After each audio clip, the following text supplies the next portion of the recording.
After 12 days of sometimes violent protests, calm is returning to the U.S. state of Missouri. The governor is ordering the National Guard to stand down from the city of Ferguson. The city has seen scenes of chaos, protests, and unrest following the shooting of an unarmed teen. For more, we go live now to CCTV's Hendrik Sabrandi.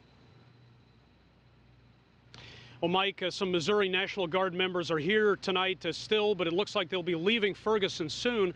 Authorities believe they've turned the corner here in terms of security and that calm will soon be returning to this troubled town. And then you said, blessed are the children. It was a quiet moment in a place that's heard raised voices and seen turmoil over the past 12 days. Praying for peace in the community, practically peace all over the world, but especially here in Ferguson, Missouri, where it's needed most right now.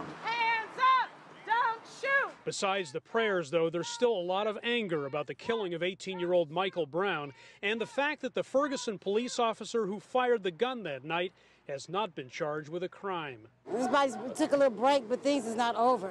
We want him arrested. We're going to keep marching until he's arrested. We want him in jail, locked up. On Thursday, the governor of the state of Missouri ordered the National Guard to leave Ferguson 3 days after it arrived to help restore order here. Security has improved, he says. Others believe police are using more restraint. You did get back more to sort of an escalated force for a couple of nights, but given last night's events, it seems to be calming back down and much more on a negotiated sort of basis. A day after a relatively quiet night in Ferguson, just 6 arrests, the U.S. Attorney General said the Justice Department will continue to stand with Ferguson. His lawyers are investigating possible civil rights violations in connection with Brown's death. Well, as I said, our investigation is independent. It's going to be thorough. It's going to be fair.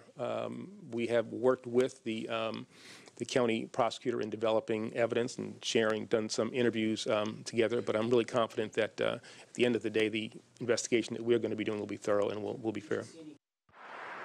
Residents here are counting on that, and they're hoping a resolution of some sort to the August 9th shooting comes sooner rather than later for the benefit of Michael Brown's family and the town. The looters and the rioters and the protesters, you know, we can all get back. It's time to heal.